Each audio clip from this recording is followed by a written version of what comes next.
हाँ जी बेटा, so yesterday we completed with the Vesper theory. So today we are going to start with the next theory, that is valence bond theory. ठीक है, questions भेजे थे मैंने VSEPR के कुछ, वो करना सॉल्व, और सैटरडे को फिर हम लोग उसका डाउट सेशन टाइप रख लेंगे, जो भी आपके अब तक के डाउट्स होंगे। समझ गए? Yes ma'am.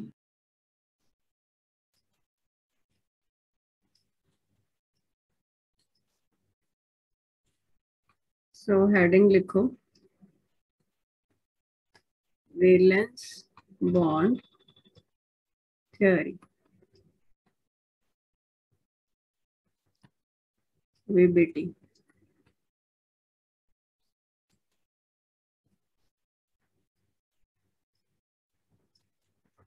सो अब तक इस चैप्टर का हम थोड़ा ब्रीफ करें तो हमने अब तक इस चैप्टर में कौन कौन से टॉपिक पढ़ लिए।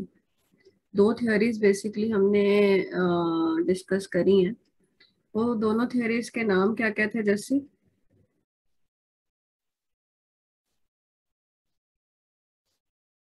कौन कौन सी थ्योरीज डिस्कस करी हैं बेटा हमने? Please reply quickly. Mahak,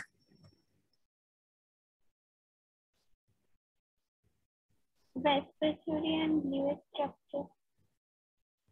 VSEPR theory सबसे पहले पढ़ी थी, कॉसल लुईस अप्रोच। ठीक है, एक मिनट बोलना तुम लोग, मुझे आवाज कम आ रही है। Hello? Yes ma'am. Yes yes, okay. So सबसे पहले हमने इस चैप्टर में पढ़ा था Kossel Lewis approach.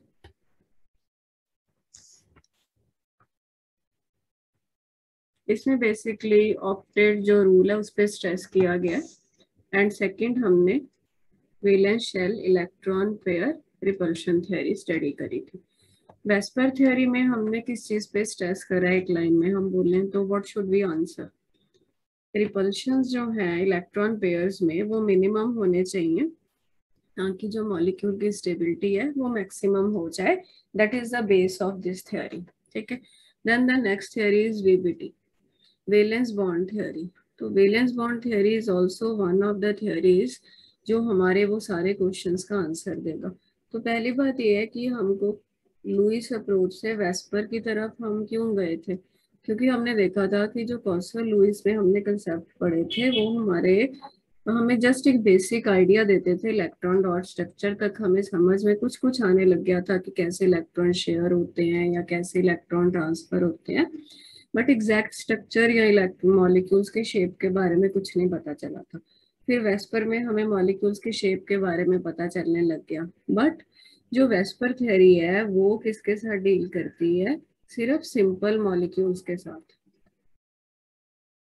Shapes of simple molecules. आई बात समझ में? बड़ा मंडे से सर से बात हुई थी, मेरे ख्याल मंडे से प्रॉपरली वर्किंग हो जाएगा ऑफलाइन। तो बस 2 दिन और है। अच्छा एक बात और, एक मिनट, ये देवशीष कहाँ चला गया? अभी टाइम बताना था।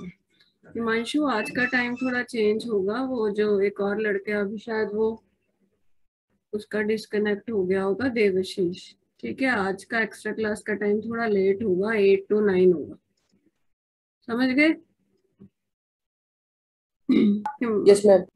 हाँ, तो 8 बजे मैं लिंक भेजूंगी। ठीक है,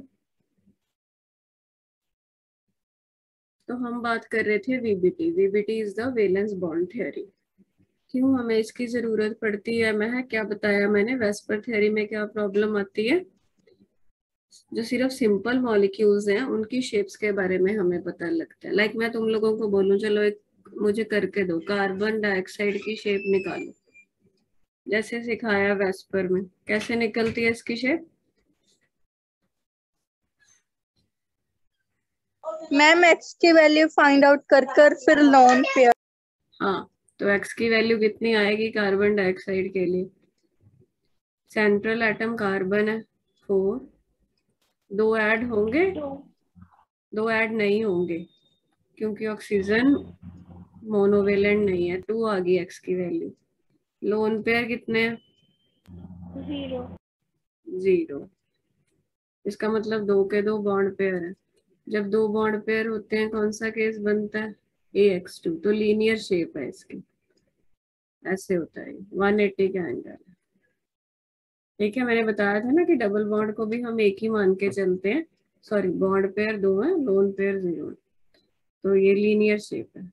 ठीक है, तो सिंपल मॉलिक्यूल्स की शेप बताने में तो वेस्पर थ्योरी सक्सेसफुल है काफी हद तक, बट जो कॉम्प्लेक्स मॉलिक्यूल्स हैं उनकी शेप्स हमें वेस्पर थ्योरी से नहीं पता लग पाती प्रॉपरली, तो इसीलिए जो है वीबीटी का कंसेप्ट हम पढ़ेंगे। ठीक है, तो 2 थ्योरीज हैं हमारे पास, एक वीबीटी, एक इसके बाद we will study MOT. MOT molecular orbital theory है। ये दोनों थ्योरीज जो सेकंड चैप्टर में याद है, एक क्वांटम मैकेनिकल मॉडल पढ़ा था, बोलो। Yes, ma'am. क्वांटम नंबर्स पढ़ाए थे ना, जिसमें शेल सब शेल के साथ डील किया था। तो ये दोनों थ्योरीज इस मॉडल पे बेस्ड हैं। कौन सा? Quantum mechanical model. कौन कौन सी theories? VBT and MOT. MOT का फुल फॉर्म है मॉलिक्यूलर ऑर्बिटल थ्योरी। तो अभी हम लोग वीबीटी पढ़ रहे हैं। ठीक है, कुछ नेट में दिक्कत है क्या आज? मैं अभी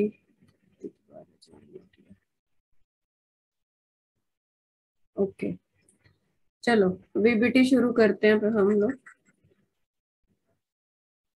ये बेटा जो थ्योरी है मॉलिक्यूल्स की, एटम्स की इलेक्ट्रॉनिक कॉन्फ़िगरेशन पे डिपेंडेंट है, उसके साथ डील करेगी। जो सिखाई थी ना तुमको 1s2 2s2 वो वाली, और एटॉमिक ऑर्बिटल्स। तुम लोग भी वीडियोस ऑन कर लो अपनी, प्लीज एवरीवन। तुम लोग पता नहीं चलता ऐसे क्या समझ में आ रहा है नहीं आ रहा है। वीडियोस चलाइए सभी लोग।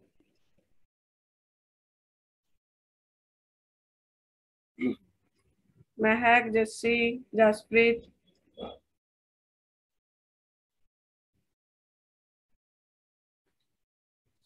बीच में बंद हो जाएगी, कोई दिक्कत नहीं है, एक बार स्टार्ट करो। हिमांशु, तूने वो पढ़ लिया photo electric effect?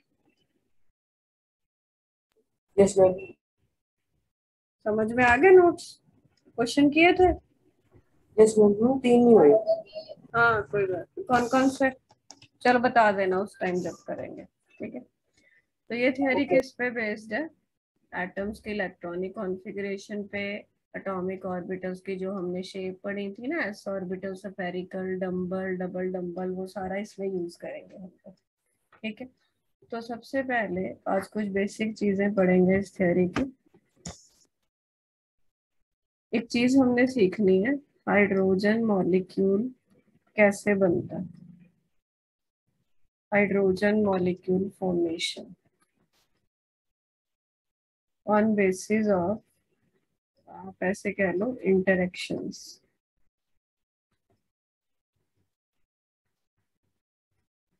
On basis of interactions between electrons and nucleus. इसको समझने पे ध्यान दो। देखो, हाइड्रोजन मॉलिक्यूल कैसे बनता है, मतलब इसको थोड़ा सा ऐसे समझो। H2 बनने से पहले हाइड्रोजन एटम अलग अलग होंगे। ठीक है, एटम्स हैं जैसे दो, वो एटम्स पास आते हैं एक दूसरे के। एटम्स में आपस में कोई ना कोई इंटरेक्शन होती है, इलेक्ट्रॉन का शेयरिंग होता है या जो भी होता है, उससे वो दोनों जो एटम है वो इकट्ठे मिलके रहना शुरू कर देते हैं, और हम बोलते हैं कि वो एक मॉलिक्यूल बन गया, एक स्पीशीज बन गई। ऐसे ही होता है, बोलो ये बात समझ में आई? Yes, ma'am. अब मुझे ये बताओ कि जो हाइड्रोजन एटम है उसको ऐसे लिखते होते हो, है ना? इसका क्या मतलब होता है कि इसमें कितने इलेक्ट्रॉन्स हैं? 1. एक इलेक्ट्रॉन है, एक ही प्रोटॉन है, और न्यूट्रॉन कितने? 0। ऐसे ही करते हो। ठीक है, और बेसिक हर एक एटम में पता ही है, सेंटर में न्यूक्लियस होता है, बाहर इलेक्ट्रॉन होता है। हाइड्रोजन में भी ऐसे ही होगा, बस ये है कि इसके न्यूक्लियस में सिर्फ एक प्रोटॉन है और बाहर इसके एक इलेक्ट्रॉन है।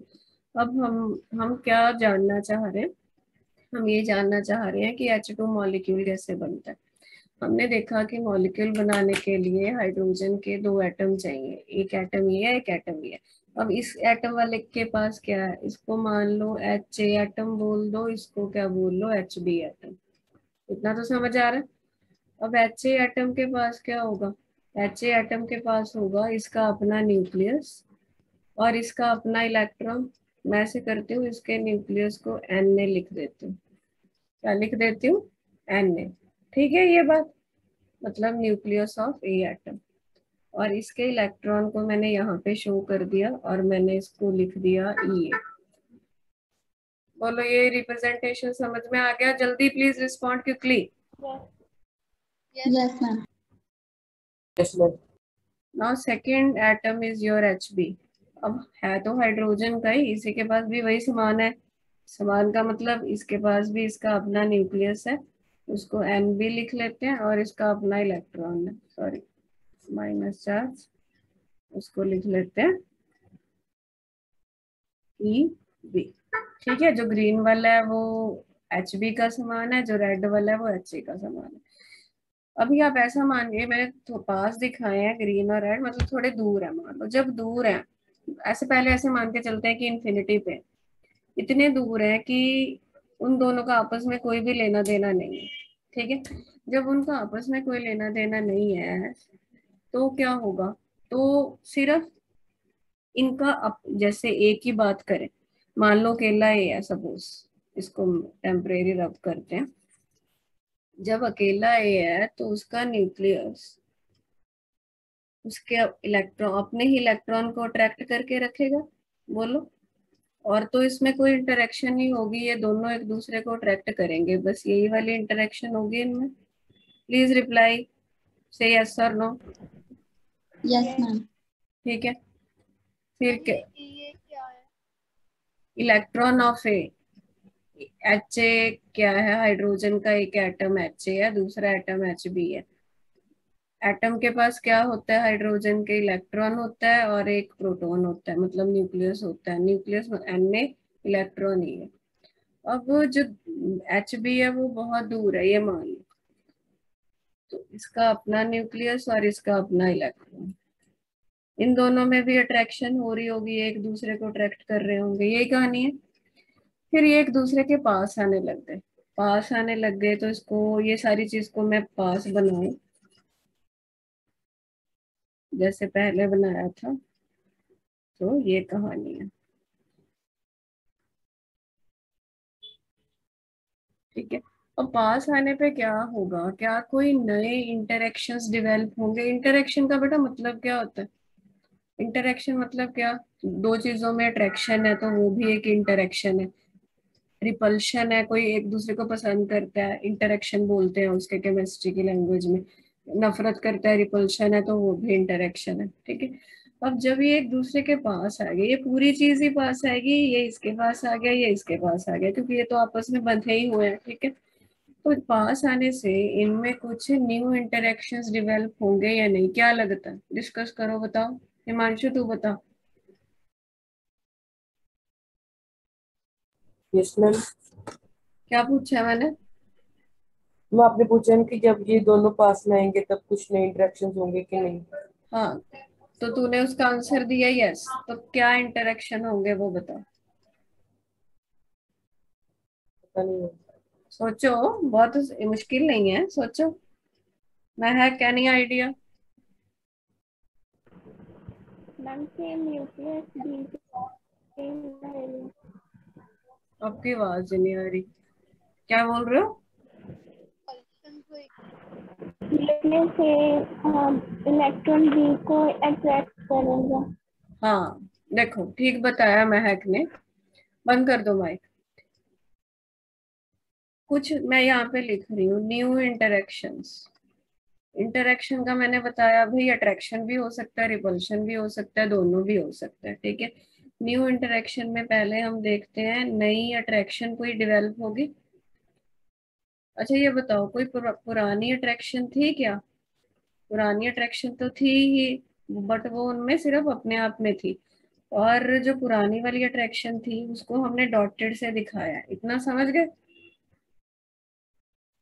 ठीक है। यस। अब नई वाली इंटरेक्शन में हम अभी नई वाली अट्रैक्शन देख रहे हैं सिर्फ।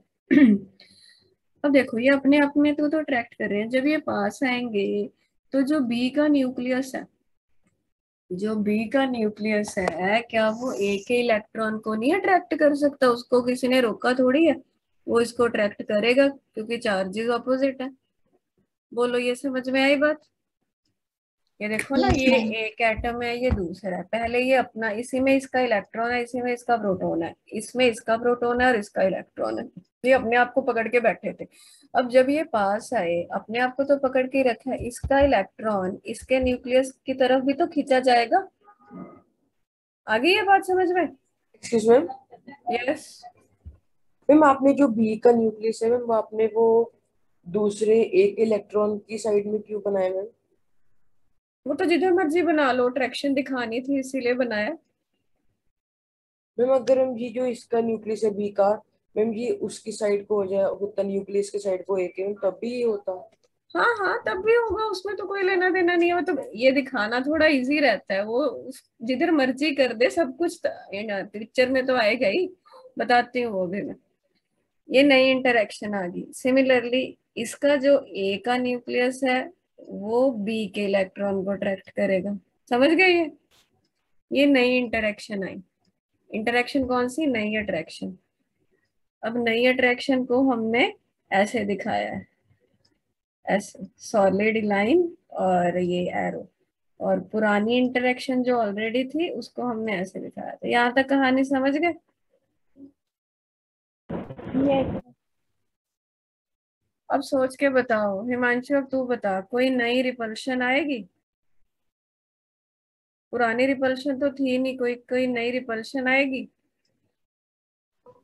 मैम जो न्यूक्लियस न्यूक्लियस रिपेल कर सकते हैं। बिल्कुल, रिपल्शन भी नई पिक्चर में आएगी। अब न्यूक्लियस भी तो पास में आ गए भाई, अब सेम चार्जेस हैं, अब ये रिपेल करने लग जाएंगे। इलेक्ट्रॉन इलेक्ट्रॉन भी तो रिपेल कर सकते हैं। समझ आ गई इतनी बात? तो नई रिपल्शन हमने ऐसे दिखा दी। देवशीष तू कहाँ चला गया था? मैम बैटरी देखिए मैम, चार्जर भी खराब था था करके मैम, फोन चार्ज नहीं हुआ। बेटा सिस्टम पहला करके रखा करो, या फिर प्रॉब्लम हो जाती है। ठीक है, रिकॉर्डिंग मैं कर रही हूँ तो रिकॉर्डिंग सुन ली। वैसे मैं कुछ ज्यादा नहीं कराया, मैं सिर्फ यही दस रही हूँ कि हाइड्रोजन मॉलिक्यूल कैसे बना। एक हाइड्रोजन मॉलिक्यूल बनाने के लिए हमको दो हाइड्रोजन के एटम चाहिए।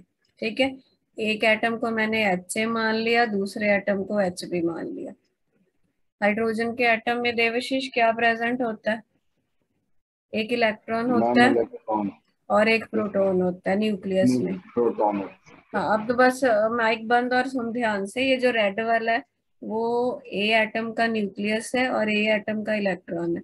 ग्रीन वाला बी एटम का न्यूक्लियस है और बी एटम का इलेक्ट्रॉन है। पहले ये बहुत दूर दूर थे, ठीक है, तो इनमें कोई इंटरेक्शन नहीं थी। ठीक है, तो सिर्फ ये अपने अपने इलेक्ट्रॉन को पकड़ के बैठे हुए थे। फिर ये पास आने लगे। अब जब कोई किसी के पास आता है तो नहीं, उनमें कोई इंटरेक्शंस होते हैं। वो अट्रैक्शन भी हो सकती है, रिपल्शन भी हो सकती है। तो ए का इलेक्ट्रॉन बी के न्यूक्लियस के प्रति अट्रैक्ट होने लग गया क्योंकि चार्जेस ऑपोजिट थे। और बी का इलेक्ट्रॉन ए के न्यूक्लियस के प्रति अट्रैक्ट होने लग गया, सेम रीजन, चार्जेस ऑपोजिट थे। तो इसको हमने बोला कि ये नई अट्रैक्शन डेवलप हो गई। समझ आया इतना मैम देवशी? ओल्ड अट्रैक्शन हट गई थी ओल्ड, मैम, मतलब ओल्ड वाली तो रहेगी रहेगी। ओल्ड वाली ਦਾ मतलब कि अभी ਜਦੋਂ ਇੱਕ ਦੂਜੇ ਦੇ ਨੇੜੇ ਨਹੀਂ ਆਏ ਸੀ, ਸਿਰਫ अपने अपने इलेक्ट्रॉन ਨੂੰ पकड़ के बैठे सी। कोई भी एटम का इलेक्ट्रॉन अपने न्यूक्लियस को तो पकड़ के ही रखता है ना, वो दिखाया। Yes ma'am. और जब वो पास में आएंगे नई रिपल्शन भी आएंगी। रिपल्शन क्यों आएंगी? ए का न्यूक्लियस बी के न्यूक्लियस को रिपेल करेगा क्योंकि सेम चार्जेस हैं। इसलिए ये मैंने ब्लैक एरो से दिखाए हैं और दूर भी जा रहे हैं। ए का इलेक्ट्रॉन बी के ओके इलेक्ट्रॉन मैम। को रिपेल करेगा, तो नई अट्रैक्शन नई रिपल्शन ये पिक्चर में आया। इतना समझ आ गई बात सभी को यहाँ तक? यस। अब देखो, मैंने तुमको एक पहले भी स्टेबिलिटी का फंडा समझाया था एक दिन। नेचर में कोई भी चीज बन रही है, इसका मतलब वो ज्यादा स्टेबल है पुरानी सिचुएशन से। थोड़ा ध्यान से सुनना, एक बार माइंड में कंसेप्ट बैठ जाएगा ना तो अच्छे से समझ में आ जाएगा। अब नेचर में क्या होता है, हाइड्रोजन एटम मिल के मॉलिक्यूल बनाते हैं। हमें पता है कि H2 मॉलिक्यूल बनता है, एक्सपेरिमेंटली भी प्रूव्ड है ये चीज। तो इसका मतलब ये रहा होगा कि जो मॉलिक्यूल है वो ज्यादा स्टेबल है। किसके comparatively? As compare to individual atoms. तभी बना। इतनी बात समझे? वो कोई चीज बन रही है नेचर में, इसका मतलब वो पहली सिचुएशन से ज्यादा स्टेबल है। जैसे कोई रिएक्शन हो रहा है, ए से बी बन रहा है। कोई भी रिएक्शन नेचर में तभी होता है जब product is more stable then the reactant, इसीलिए वो कोई नई चीज बना लेता है। मॉलिक्यूल ज्यादा स्टेबल है, इसीलिए वो एटम से मॉलिक्यूल बन गया। अब जो चीज ज्यादा स्टेबल होती है, तुमको समझाया ही हुआ है कि उसमें एनर्जी लेस होती है। पता है ना इतनी बात? जितनी एनर्जी कम होगी उतनी स्टेबिलिटी ज्यादा होती है। ठीक है। अब देखो, एनर्जी लेस कब होती है? जब ओवरऑल अट्रैक्शन फोर्सेस डोमिनेट करते हैं। मोर अट्रैक्शंस, लेस रिपल्शंस। पीछे भी जो थ्योरी पढ़ के आए हो, वेस्पर थ्योरी, उसमें भी हमने क्या क्राइटेरिया रखा था? हमने ये क्राइटेरिया रखा था कि जो रिपल्शंस है वो मिनिमम होने चाहिए। बोलो, यही रखा था ना? हाँ या ना Yes. महक? हाँ जी। यस। मिनिमम रिपल्शन क्यों रखा था हमने? ताकि स्टेबिलिटी मैक्सिमम हो जाए। ठीक है। यही चीज यहाँ पे है। यहाँ पे अट्रैक्शन भी कुछ है, पुरानी को तो चलो छोड़ ही दो, नई अट्रैक्शन भी आई, नई रिपल्शन भी आई। पुराना तो एटम ही था। अब तो हम ये देख रहे हैं कि मॉलिक्यूल बन रहा है कि नहीं। हमने देखा कि मॉलिक्यूल बन रहा है। मॉलिक्यूल बनने का मतलब ये है कि जो नए अट्रैक्शन वाले फोर्सेस थे वो डोमिनेट कर गए नए रिपल्शन वाले फोर्सेस पे। It is also proved experimentally. अब मैं लाइन लिख रही हूँ। क्या लाइन लिख रही हूँ? New attractive forces are dominant over new repulsive forces। तभी वो चीज स्टेबल ज्यादा हुई होगी, तभी वो बनी हो गई। Is it clear Himanshu? Yes ma'am. Ma'am but ma'am जो हमारी जो फोर्सेस होती हैं मैम, जो पॉजिटिव चार्ज और नेगेटिव चार्ज का वैल्यू तो सेम ही होता है हम्म। मैम, फिर भी मैम ये अट्रैक्टिव फोर्स और रिपल्सिव फोर्स में डिफरेंस क्यों आ गया? ये सारा एनर्जी की कहानी है, वो भी डायग्रामेटिकली समझ में आ जाएगा। अभी ये जो लाइन लिखी है, इट इज एक्सपेरिमेंटली प्रूव्ड। जैसे जैसे बताती जा रही हूँ वैसे वैसे उसको एक्सेप्ट करते जाओ, सारे डाउट क्लियर हो जाएंगे। ठीक है। ओके। एक्सपेरिमेंटली ये पता चला कि जो अट्रैक्टिव फोर्सेस हैं, अट्रैक्टिव कौन से थे? कि जो ए का इलेक्ट्रॉन है वो बी के न्यूक्लियस के प्रति अट्रैक्ट हो गया, और जो बी का इलेक्ट्रॉन है वो ए के न्यूक्लियस के प्रति अट्रैक्ट हो गया। ये अट्रैक्टिव फोर्सेस थे। और रिपल्सिव क्या थे? ए का इलेक्ट्रॉन बी के इलेक्ट्रॉन को रिपेल कर रहा है, और ए का न्यूक्लियस बी के न्यूक्लियस को रिपेल कर रहा है। तो इनमें हर एक फोर्सेस का मतलब क्या? कोई ना कोई एनर्जी रही होगी आपस में। तो ये पता चला कि अट्रैक्शन वाले जो फोर्सेस हैं वो डोमिनेंट थे as compare to repulsive forces. अब अट्रैक्शन वाले फोर्सेस डोमिनेंट थे, इसका मतलब क्या है? कि ज्यादा स्टेबिलिटी की तरफ जा रहा है ये रिएक्शन। कौन सा रिएक्शन? एटम्स मिलके मॉलिक्यूल का बनना। अट्रैक्शन ज्यादा लेके आ रहा है। अट्रैक्शन ज्यादा लेके आने का मतलब वो ज्यादा स्टेबिलिटी की तरफ जा रहा है, इसीलिए वो बन पाता है। अब इसको एनर्जी वाइज भी एक तरीके से अंडरस्टैंड करते हैं डायग्रामेटिकली, वो मैं समझाती हूँ। काफी इंपॉर्टेंट सा वो डायग्राम है, देखना।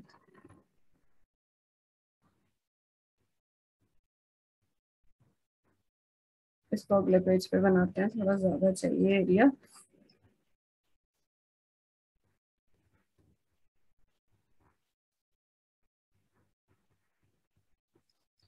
ठीक है, ये एक तरीके का एनर्जी ग्राफ है। इधर को एनर्जी है, ठीक है, ये मान के चलो कि ये एनर्जी 0 है, तो इधर को प्लस होगा, इधर को माइनस होगा। ठीक है, और ये डिस्टेंस है। डिस्टेंस किस में, वो देखो एटम्स में। ये एक एटम है, ये दूसरा एटम है, HA और HB। ठीक है, तो इसको अब यहाँ पे हम इतना नहीं दिखा सकते, हम इसको ऐसे ऐसे दिखा देते हैं कि ये पहले बहुत दूर थे। ठीक है, बहुत दूर थे तो इनमें कोई भी इंटरेक्शन नहीं थी। या इसको थोड़ा ऊपर करके दिखा लो।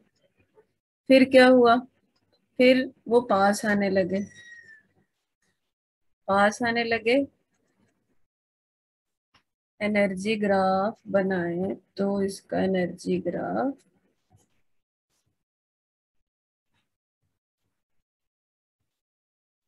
ऐसा बनता है। इसको अंडरस्टैंड करना है कि ये चीज क्या है।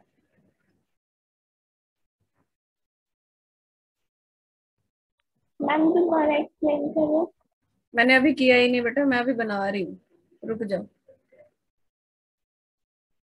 अब देखो ये एक ग्राफ है, इसको समझते हैं हम। ठीक है, ये जो गोले गोले से बनाए हैं, ये हाइड्रोजन का एक एटम है, ये हाइड्रोजन का दूसरा एटम है, HA और HB। पहले ये बहुत दूर थे तो इनमें कोई भी एनर्जी, कोई इंटरेक्शन नहीं थी। ठीक है, फिर ये थोड़ा सा एक दूसरे के पास आए, ये सिचुएशन दूर वाली है, ये थोड़ा पास आए, अभी मॉलिक्यूल नहीं बना, अभी थोड़ा सा पास आए।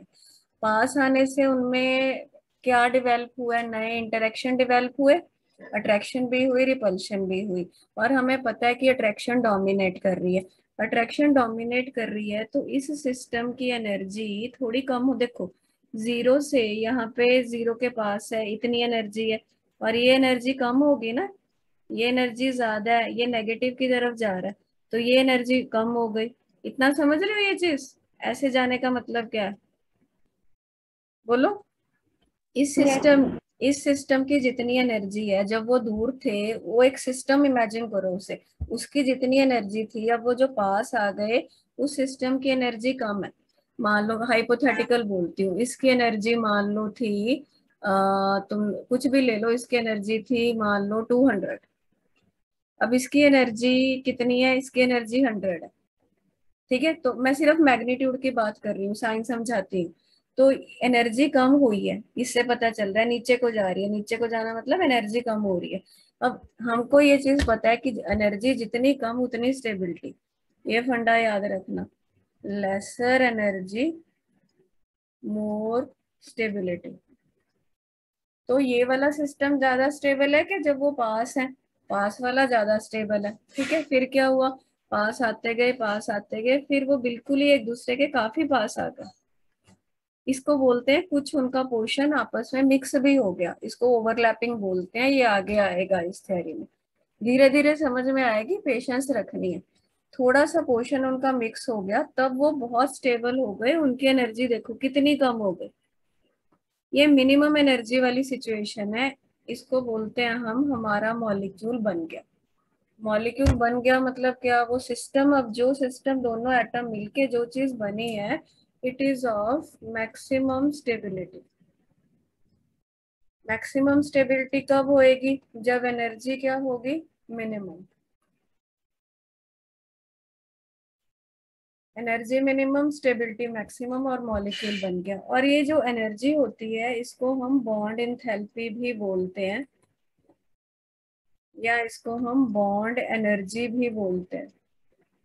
इसका प्रैक्टिकली मतलब समझाती हूँ कि जब एक मोल, मोल वाइज देखते हैं ना, बताया था तुम लोगों को पहले, जब एक मोल H2 बनता है तो कितनी एनर्जी रिलीज होती है। रिलीज होने का मतलब क्या है कि H2 जब बना, देखो HH एटम जब अलग अलग थे, उससे H2 मॉलिक्यूल बना, तो कुछ एनर्जी उसकी रिलीज होगी, रिलीज होके कहाँ गई, सराउंडिंग में चली गई। इसकी अपनी एनर्जी क्या हो गई, एनर्जी इसकी बहुत कम हो गई। अब ये बहुत स्टेबल, बहुत खुश, बहुत हैप्पी सिस्टम है, इसीलिए वो एज अ मॉलिक्यूल एग्जिस्ट कर पा रहा है। कितनी एनर्जी निकलेगी, उस एनर्जी को हम बॉन्ड एनर्जी या बॉन्ड एंथैल्पी बोलते हैं। ये आगे आएगा दोबारा कि बॉन्ड एनर्जी क्या है। तो ये एक एनर्जी ग्राफ है। यहाँ तक समझ में आ गया, बताओ। Yes, ma'am. Yes Devashish, Himanshu, Jassi. Yes ma'am. Excuse ma'am. Yes. Ma'am जब हम जो एनर्जी को नेगेटिव में दिखाते हैं तब तो उसका मतलब ये नहीं होता कि जो कंपाउंड एनर्जी एब्जॉर्ब कर रहा है। अरे नहीं, तूने अभी पढ़ना है ना, आज बोहर मॉडल कराऊंगी उसमें समझाऊंगी। ओके एनर्जी जितनी नेगेटिव होती है उतना मतलब है भी उतनी उसकी एनर्जी अपनी कम है और वो स्टेबल है। ठीक है। ओके। हाँ, तो ये मैक्सिमम स्टेबिलिटी आ गई। ठीक है। अब यहाँ पे इनमें कुछ डिस्टेंस भी होगा, क्योंकि ये हम जो ग्राफ बना रहे हैं ये एनर्जी वर्सेस डिस्टेंस है। डिस्टेंस किस में, जैसे इनमें डिस्टेंस पहले एटम्स में कितना था भाई, इतना था। फिर इनमें डिस्टेंस कम हो गया, फिर इनमें डिस्टेंस सेंटर टू सेंटर देखेंगे ना, न्यूक्लियस टू न्यूक्लियस। अब जो मॉलिक्यूल बन गया तो इनमें आपस में एटम्स में कितना डिस्टेंस है उसको बोलते हैं हम इंटर मॉलिक्यूलर डिस्टेंस।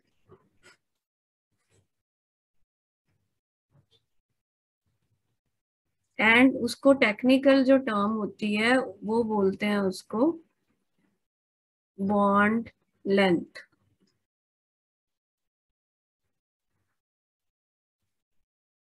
दोबारा, पहले एटम दूर दूर थे, उनमें डिस्टेंस कितना था, कुछ डिस्टेंस था।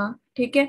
फिर वो पास आए, डिस्टेंस कम होने लग गया, एनर्जी भी कम हो रही है, फिर वो और पास आए, इतना पास आ गए कि उनकी एनर्जी मिनिमम हो गई। मिनिमम एनर्जी का मतलब क्या, कि उनकी स्टेबिलिटी मैक्सिमम हो गई। अब मॉलिक्यूल बन गया। अब जब मॉलिक्यूल बन गया, वो स्टेबल हो गया, तो उनके आपस में सेंटर टू सेंटर कितना डिस्टेंस है, उस डिस्टेंस को हम क्या बोलते हैं, उस डिस्टेंस को हम बोलते हैं बॉन्ड लेंथ।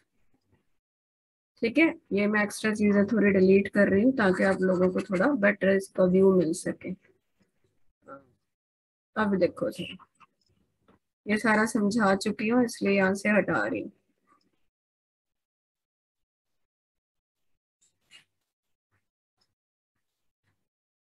अब देखो, बॉन्ड एनर्जी और बॉन्ड लेंथ पे फोकस करो। अब इसकी बॉन्ड लेंथ का क्या मतलब है, जब बन गया तो कितना डिस्टेंस है उनमें। ठीक है। ये वैल्यू याद नहीं करनी, वैसे बता रही हूँ। 74 पिकोमीटर होती है हाइड्रोजन मॉलिक्यूल की।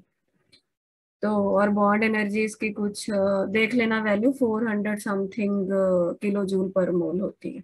मतलब इतनी एनर्जी वो बाहर कर देगा जब H2 मॉलिक्यूल बनेगा। अब इसके बाद वाला वैसे है नहीं, वैसे प्रैक्टिकली समझ लो कि होगा क्या। एनर्जी अब बढ़ती हुई दिखाई है, वो नेचर में होता नहीं है, बट इन्होंने देखा कि हो तो क्या होगा, कि जी और पास आ गए मान लो। और पास वो आते नहीं है, मान लो हम हाइपोथेटिकल सिचुएशन इमेजिन कर रहे हैं, मॉलिक्यूल बनने के बाद उनको और पास लेके आएंगे तो उनमें फिर रिपल्शंस डोमिनेट हो जाते हैं।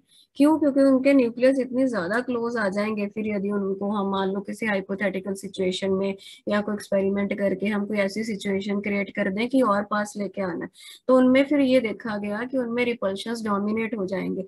जब भी रिपल्शंस डोमिनेट होते हैं तो सिस्टम की एनर्जी फिर बढ़ने लग जाएगी। देखो ये ऊपर को जा रही है ना एनर्जी एक्सिस। एनर्जी एक्सिस ऊपर का जाने का मतलब क्या है, कि सिस्टम की एनर्जी बढ़ने लगी। सिस्टम की एनर्जी बढ़ने लग जाएगी तो स्टेबिलिटी कम होने लग जाएगी, तो वो स्टेबल ही नहीं है, इसलिए वो होता नहीं नेचर में।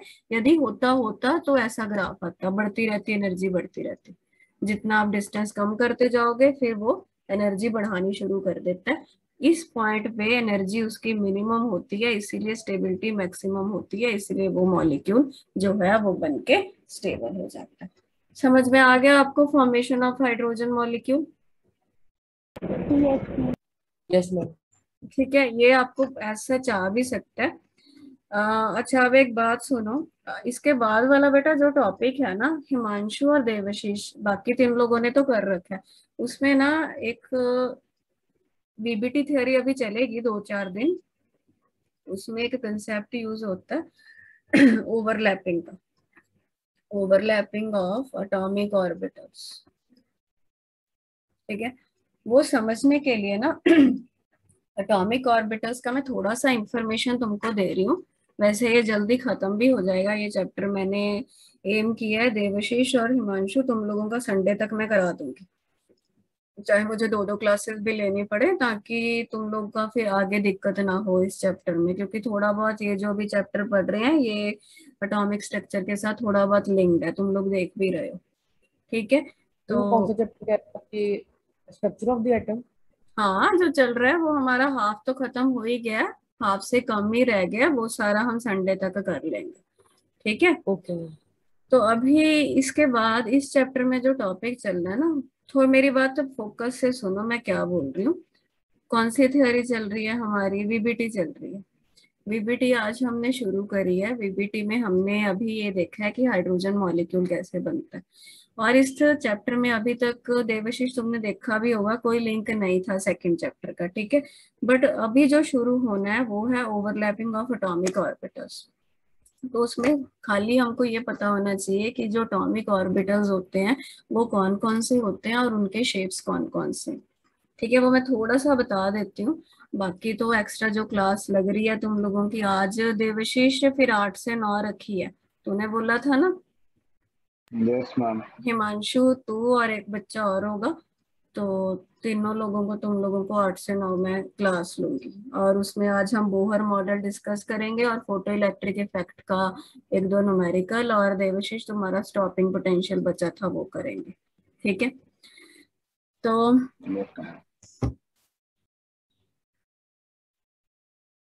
ऑर्बिटल्स का थोड़ा सा सुन लो। ठीक है। ऑर्बिटल बेटा, एस ऑर्बिटल होते हैं, पी होता है, डी होता है और एफ होता है, जितना हमारे सिलेबस में है। ऑर्बिटल होता क्या है थोड़ा सा बता रही हूँ। जैसे पहले तो बोहर तक तो यही कंसेप्ट चलता रहा कि जैसे सर्कुलर शेल्स होते हैं न्यूक्लियस के अराउंड, जिनमें इलेक्ट्रॉन रिवॉल्व करते हैं, ये मान के चलते हैं ना। तुम्हारे दिमाग में क्या पिक्चर चलती है? तुम्हारे दिमाग में प्लेनर पिक्चर आती है, एक कि सेंटर में कोई बिंदी सी लगी हुई है, फिर ऐसे कोई गोले गोले से है, उनमें इलेक्ट्रॉन घूम रहे हैं, किसी के दिमाग में भी यही पिक्चर जाएगी। ठीक है। बट जो हमारा क्वांटम मैकेनिकल मॉडल है, जो बोहर के बाद आया था, जो सबसे रिसेंट अब मॉडल चलता है, तो उसने ये कंसेप्ट दिया कि भाई ये वाली पिक्चर ठीक नहीं है, इसमें कुछ ड्रॉबैक्स हैं, कुछ प्रॉब्लम्स थी। वो क्या थी? वो डी ब्रॉगली वाली जो पढ़ाई हुई है तुम लोगों को। तो ऑर्बिटल क्या होता है? ऑर्बिटल में ऐसे मानना है कि सेंटर में न्यूक्लियस है और उसके अराउंड जैसे एक क्लाउड है ना, जैसे मान लो सफियर मान के चलो, क्रिकेट की बॉल मान के चलो, बीच सेंटर में न्यूक्लियस है और वो बीच में हॉलो नहीं है, वो पूरा एक जैसे बादल है ना, क्लाउड है इलेक्ट्रॉन का।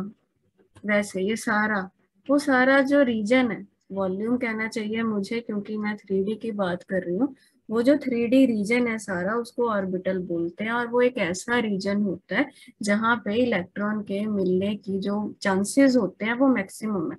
कभी हम इलेक्ट्रॉन की ना फिक्स पोजीशन नहीं बता सकते, जो बोहर ने बताई थी कि यहाँ यहाँ पे इलेक्ट्रॉन है। लेटेस्ट कंसेप्ट क्या चलता है ऑर्बिटल का? ऑर्बिटल एक रीजन है अराउंड द न्यूक्लियस, एक ऐसा वॉल्यूम डिफाइंड होता है जहाँ पे इलेक्ट्रॉन के मिलने के जो चांसेस हैं वो मैक्सिमम है। वो सारा ऐसे इलेक्ट्रॉन से आपने मानना, कहीं भी हो सकता है उसमें इलेक्ट्रॉन। ठीक है, ये पिक्चर माइंड में रखनी है। और ये जो ऑर्बिटल्स होते हैं ना, अलग अलग तरह के होते हैं। जो एस ऑर्बिटल होता है वो स्फेरिकल होता है शेप में, बॉल जैसे। Ma'am yes. इसका मतलब ये नहीं है कि जो हमारा एटम है वो अंदर से हॉलो होता है, ये बात गलत है मैम इसका मतलब? हॉलो तो होता ही है, बात ये है ना कि हर जगह पे हम फिक्स नहीं कर सकते कि वो यहीं यहीं घूमेगा, वो कहीं भी मिल सकता है उसमें। ठीक है, इसीलिए हम उसकी ऐसे नहीं मान के चलते कि वो यहाँ नहीं होगा यहाँ नहीं होगा, एक रीजन डिफाइन करते हैं, क्योंकि इलेक्ट्रॉन की फिक्स पोजीशन वाला कंसेप्ट जो है वो डिस्कार्ड कर दिया गया, वो गलत प्रूव हो गया था, इसीलिए ये नया कंसेप्ट चलता है। आ रही बात समझ में? तो ओके। अभी अच्छे से तो तभी आएगी जब वो चैप्टर चल ही रहा है हमारा। बाकी ऑर्बिटल की शेप की मैं बात कर रही थी। अच्छा, मैं नई मीटिंग कर रही हूँ, उसमें ज्वाइन करना तुम लोग।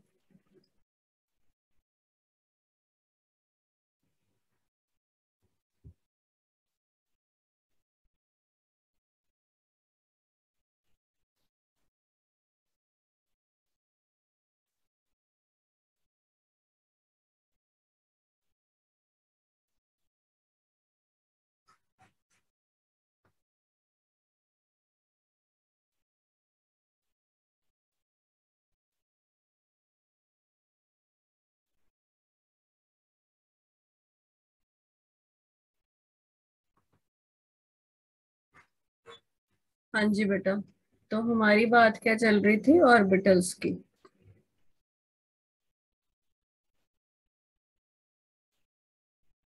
आगे सभी लोग भाई वीडियो चला लो।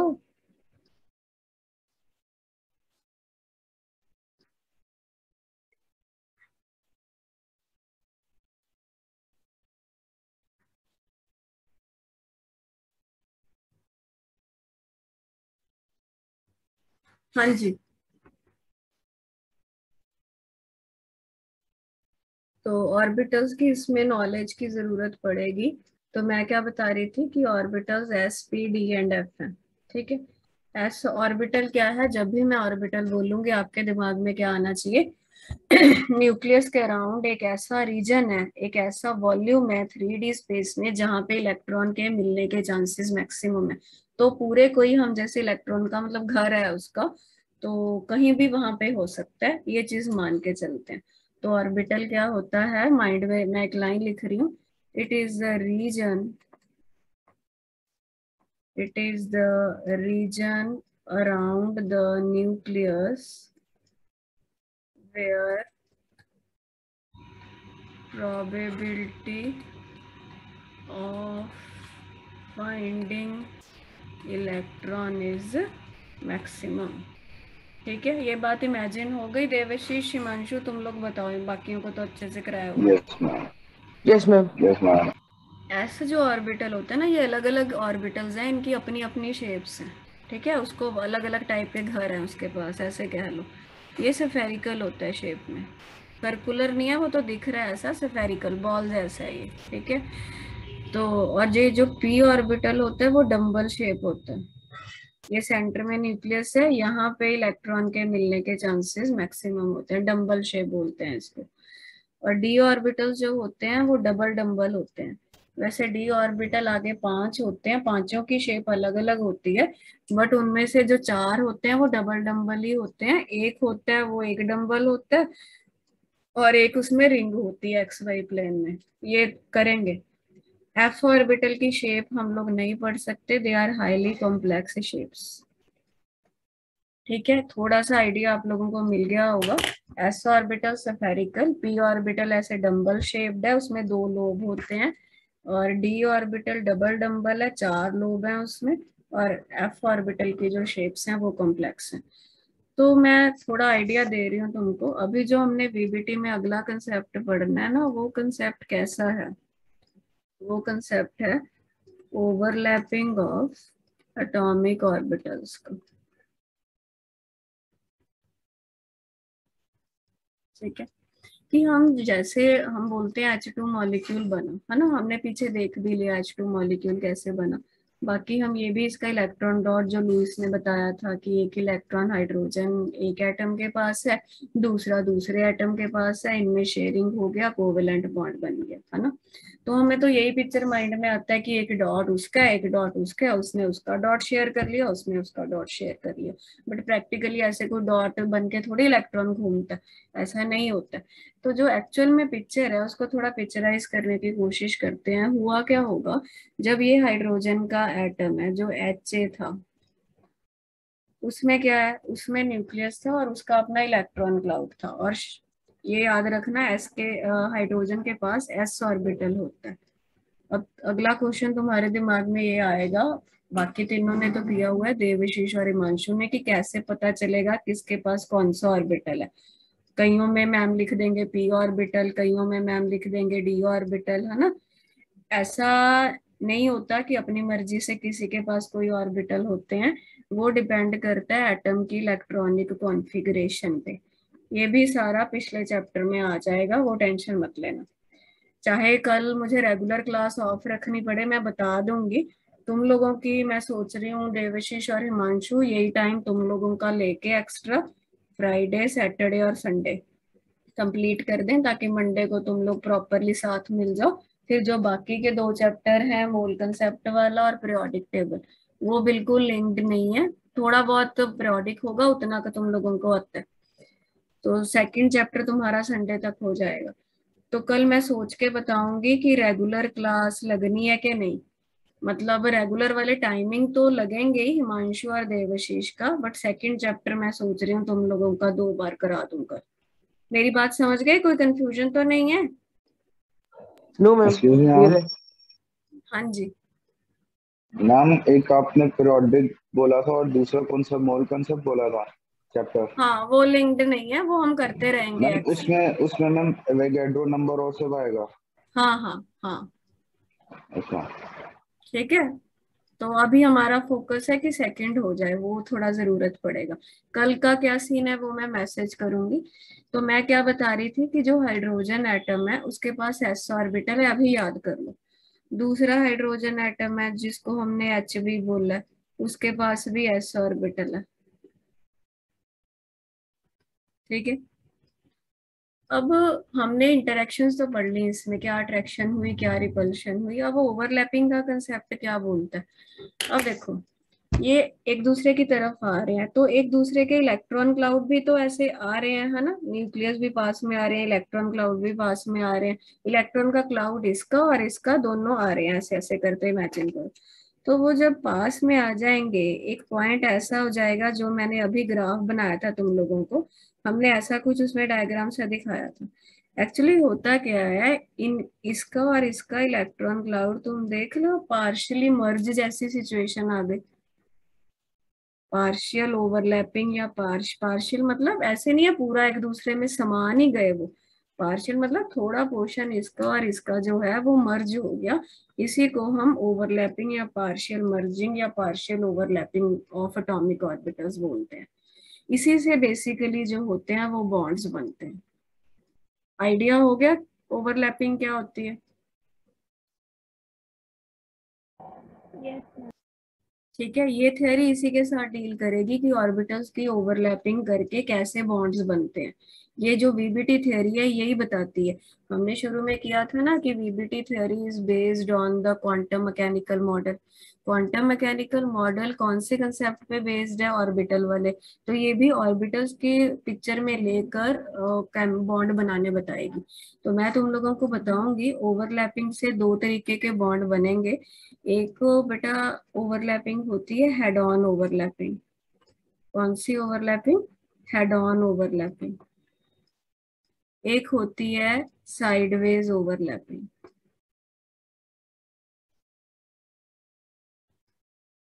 देखो जरा, अब इनका मतलब क्या है हेड ऑन ओवरलैपिंग या साइडवेज ओवरलैपिंग का? ये जो एस ऑर्बिटल है ये तो है ही स्फेरिकल, ये तो हमेशा ही हेड ऑन ओवरलैपिंग दिखाएंगे। ये ऐसा आ रहा है एक एस ऐसा आ रहा है, दोनों एक दूसरे में हो गए, इसको हेड ऑन ओवरलैपिंग बोलते हैं। अब पी ऑर्बिटल इमेजिन करो जरा। अच्छा हिमांशु और देवशीष बेटा देखो, मैं एक चीज बताना चाह रही हूँ। अब मेहनत मैं भी आप लोगों के साथ उतनी कर रही हूँ, आप लोगों को भी करनी पड़ेगी। ऐसा घबराना नहीं है कि मान लो थोड़ा सा कम समझ में आया तो मतलब लेक्चर नहीं लगाना, ये अप्रोच नहीं रखनी। क्योंकि पिछला कवर करना बहुत मेहनत का काम है, मैं भी एक्स्ट्रा ले रही हूँ, बट तुम लोगों को भी ये अप्रोच रखनी है कि हाँ हम कर सकते हैं। सारी बात समझ में? अब जैसे अभी ये चीजें मैं करा रही हूँ ये शायद कम समझ में आया क्योंकि पिछला नहीं कर रखा, बट डरना नहीं है, जैसे ही वो हो जाएगा पिक्चर उतनी अच्छे से क्लियर हो जाएगी। तो मैं अभी पी ऑर्बिटल को लेके ओवरलैपिंग समझाने लगी हूँ, उसको देखना जरा। मैंने अभी तुम लोगों को ये बताया था कि जो पी ऑर्बिटल होते हैं वो ऐसी शेप के हैं, डम्बल शेप है इनकी। ये याद रखो बस, डम्बल शेप है, जैसे ये पेन है ये दिखाऊंगी। और ये आगे ना 3 तरीके के होते हैं, P X P Y P Z. Shape तो तीनों की सेम ही है, बट इनकी ओरिएंटेशन डिफरेंट होती है। मान लो इस एक्सिस को तुम एक्स मान रहे हो, सपोज कर लो। ऐसा कोई फिक्स नहीं होता कि एक्सिस को ही मानना है, वो जो समझाने के लिए होता है। ये एक्स है मान लो, ये जेड है मान लो, सॉरी, तो पी जेड में ऐसे बनाऊंगी, ये मान लो वाई है तो पी वाई में ऐसे बना दिया। आई बात समझ में? 3 पी के ऑर्बिटल होते हैं, तीनों की शेप डम्बल शेप ही होती है, 2 लोब ही होते हैं, बट इनकी ओरिएंटेशन फर्क होती है। ओरिएंटेशन का मतलब कि कौन सी डायरेक्शन में इलेक्ट्रॉन के मिलने के चांस मैक्सिमम है। इलेक्ट्रॉन के मिलने के चांस मैक्सिमम है, वो मैं क्यों बोल रही हूँ? क्योंकि हम ऑर्बिटल की बात कर रहे हैं। अब मान लो पी जेड मैं ले लूं, पी जेड मैंने इस डायरेक्शन में रखा है, ये एक पी ऑर्बिटल है। दूसरा भी मान लो, तुम ऐसे इमेजिन करो कि किसी कोई एटम ए है, उसका उसके पास पी जेड ऑर्बिटल था। कोई एटम बी है, उसके पास अपना पी जेड था, इसका पी जेड और ए का पी जेड। अब ये दोनों आ रहे हैं, ठीक है, ऐसे रख लो मान लो। इतना इमेजिन हो गया जो समझा रही हूँ? Yes, ma'am. Yes ma'am. अच्छा देखो जरा, अब दिख रहा है आप लोगों को? वीडियो ज्यादा बड़ा दिख रहा होगा ना? ये पी जेड है।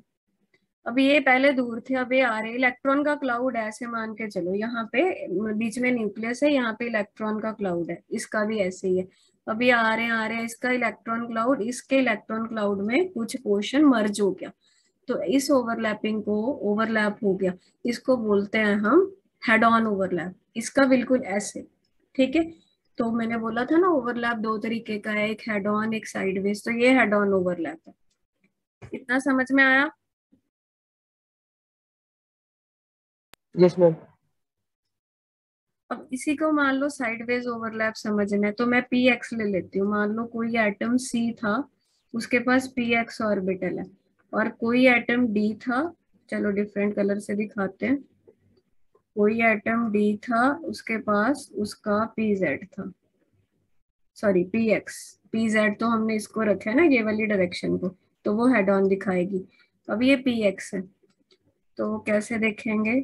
देखो, अब मैं तुमको साइडवेज ओवरलैप समझा रही हूँ। तो ये देखो, ये पी एक्स है, ठीक है। मतलब यहाँ पे न्यूक्लियस है, ये इलेक्ट्रॉन का क्लाउड है, ये इलेक्ट्रॉन का क्लाउड है, ये इलेक्ट्रॉन का क्लाउड है, ये। अब ये ऐसे आ रहे हैं, ठीक है। तो ये कुछ पोर्शन इसका और इसका, इसके और इसके साथ मिक्स हो गया। इस ओवरलैपिंग को बोलते हैं साइडवेज ओवरलैपिंग। कैसे दिखाते हैं? अब जब ये ओवरलैप, ये हेड ऑन वाले तो ऐसे शो करोगे, ये साइडवेज वाली ओवरलैपिंग ऐसे शो करते हैं। ये बॉन्ड्स बनाती है। हेड ऑन ओवरलैपिंग एक टाइप के बॉन्ड बनाती है, साइडवेज ओवरलैपिंग दूसरे टाइप के बॉन्ड बनाती है। इस कंसेप्ट को हम बोलते हैं ओवरलैपिंग ऑफ एटॉमिक ऑर्बिटल्स। समझ में आ गई इतनी बात जो आज बताया? मैम पी वाई में कौन सा बनेगा? पी वाई में भी सोचो, आप लोग सोचो, साइडवेज ही होगा बेटा। ये देखो ना, ऐसे मान लो एक, ये ऐसे देखो, मैं दिखाती हूँ, एक मिनट। ऐसे है, मान लो पी वाई, एक का पी वाई दूसरे के साथ आ रहा है। अब इनमें हेड ऑन का तो कोई चांस नहीं, ऐसे ही करेंगे तो ये भी साइडवेज करेगा, ठीक है। जो इस डायरेक्शन में है उसको हमने वैसे पी जेड रख लिया, पी जेड रखते हैं उसको, क्योंकि कोई ना कोई तो फिक्स करेंगे ही। तो इसको हम यही हेड ऑन दिखाएगा, ये वाला या ये वाला साइडवेज दिखाएंगे, और जो एस है वो हमेशा ही हेड ऑन दिखाएगा। Clear? Excuse ma'am. Yes. Yes, ma'am ऐसा हो सकता है कि हम जैसे कि किसी का पी एक्स और पी जेड ओवरलैपिंग हो रही है कहीं पर? वो इफेक्टिव ओवरलैपिंग नहीं होती, उसको जीरो ओवरलैप बोलते हैं। वो सारे केसेस में एक एक करके बताऊंगी, ठीक है। ओके। एस और पी का ओवरलैप भी इफेक्ट, एस और पी एक्स का ओवरलैप इफेक्टिव नहीं होता, एस और पी जेड का हो सकता है। ये सारे करेंगे, अभी तो मैं थोड़ा बेसिक आइडिया दे रही हूँ, वो घबराया मत करो, सारे पॉइंट क्लियर हो जाएंगे। अभी तो थ्योरी शुरू हुई है, but it is very interesting theory, और +2 में और ऑर्गेनिक केमिस्ट्री में इसकी बहुत जरूरत पड़ेगी। सिग्मा और पाई बॉन्ड बनाते हैं ये एक्चुअली, वो सारा हम डिस्कस करेंगे। अब कल का देखते हैं। पहले थोड़ा थोड़ा तो तुम लोगों को मुझे लगता है आ ही रहा है, तो एक्स्ट्रा क्लास करके आई ट्राई कि कल रेगुलर भी लग जाए सभी की और एक्स्ट्रा भी लग जाए, ठीक है। कल का कल बताऊंगी। अभी 8 से 9 एक्स्ट्रा क्लास होगी, जिसमें हम जो चैप्टर चल रहा है स्ट्रक्चर ऑफ एटम उसको कंटिन्यू करेंगे। Any doubts? No ma'am. Okay बेटा, मैंने नोट्स भेज दिए थे, क्वेश्चंस तुमको भेज रही हूँ ग्रुप में, वो अपना करते रहना। सैटरडे को डाउट क्लास, जितने भी डाउट्स होंगे वो डिस्कस करेंगे। Okay then, bye bye, take care.